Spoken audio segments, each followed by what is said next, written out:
তুমি আমার বিজয়। 5টা বছর তোমার জন্য অপেক্ষা করেছি। আজ আজ আমি যা হয়েছি সব তোমার জন্য।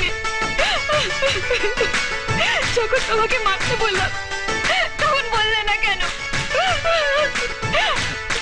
তাহলে এত বড় অন্যায়টা আমি করতাম না, করতাম না।